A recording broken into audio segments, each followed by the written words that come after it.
Hi there, this is Marissa, and today I have a process video for you in my junk journal. I'm using this photo of my son Magnus from last October, and I'm just going to be layering in a bunch of scraps from my scrap bin. I will basically just keep going until it doesn't fit on the page anymore, and then I will stop. So that's often my method when working in the junk journal. They are pretty narrow, so there is I should print my photos smaller probably. They fit fine vertically, but when you're working with a horizontal one like this, I could have trimmed it actually, now that I'm thinking about it. But in any case, it fits in there fine, and you do have to stop adding layers at some point.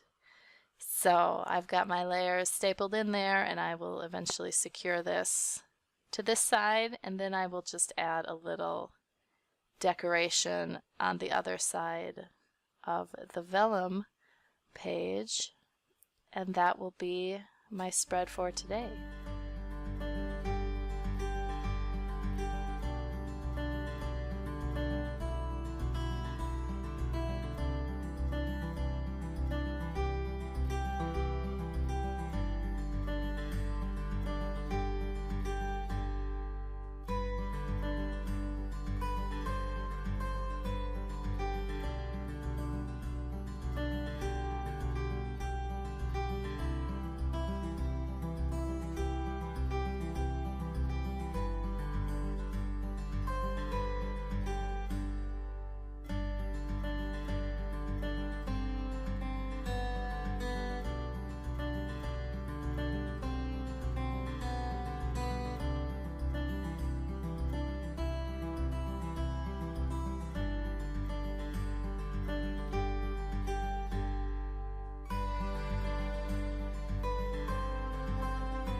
Thanks so much for watching this video. If you enjoyed it, please give me a thumbs up, and if you would like to see more, please subscribe to my channel. Have a great day.